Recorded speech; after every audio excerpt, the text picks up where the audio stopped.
Magandang araw. Ako si Dr. Eric Mendoza. Ang pag-uusapan natin ngayon ay isa sa mga pangkaraniwang concerns ng mga madaming mga pasyente na may diabetes, ang takot sa insulin injections. Ang pagmamanage ng diabetes ay napakahabang paglalakbay. Samahan niyo ako habang pag-uusapan natin ang isa sa mga posibleng hamon ukol dito. Sa lahat, kailangang maintindihan natin na ang insulin ay may role sa pagkontrol ng diabetes. Maraming mga pasyente ang may pag-aalinlangan sa paggamit nito dahil mayroon tayong tinatawag na Psychological Insulin Resistance o PIR.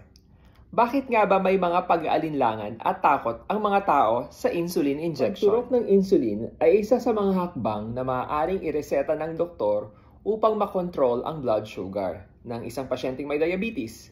We have to first acknowledge na ang takot sa injections ay normal lamang. Normal lamang sa mga taong hindi pa nakakaranas ng pagturok ng insulin, na hindi maging palagay dito sa umpisa.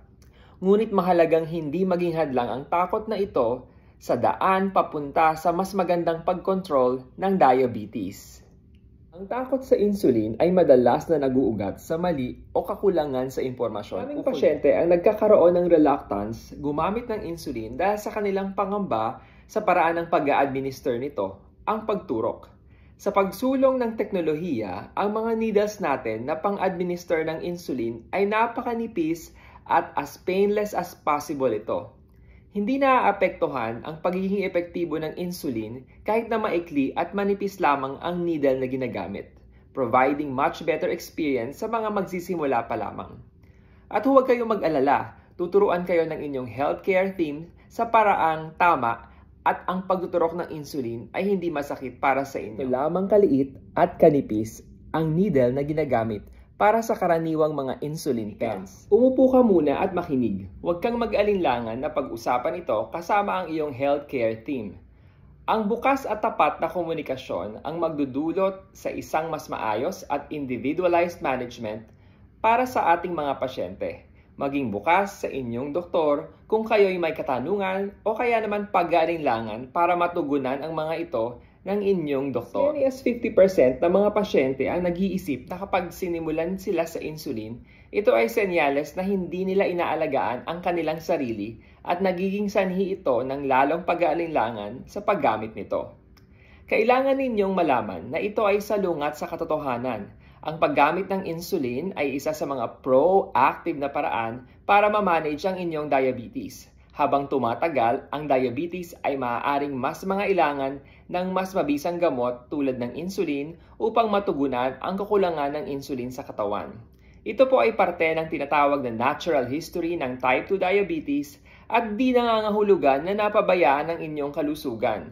Ang pagbabago ng inyong perspektibo towards insulin injections ay makakalesen ng inyong fear of injections. Sabi nga ni Ernie Baron, kung kilala niyo po siya, knowledge is power.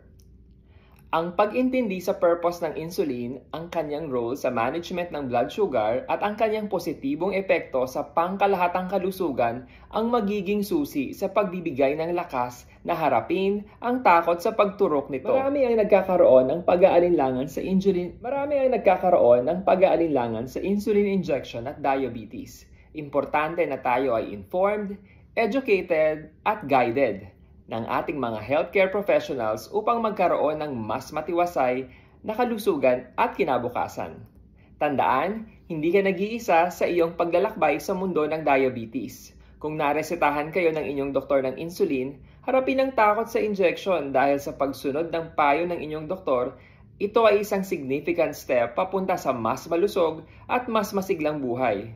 Together with your doctor, healthcare team, and family, you can manage this condition and survive. Kaya naman, huwag mag-alinlangan humingi ng payo at hanggang sa uulitin.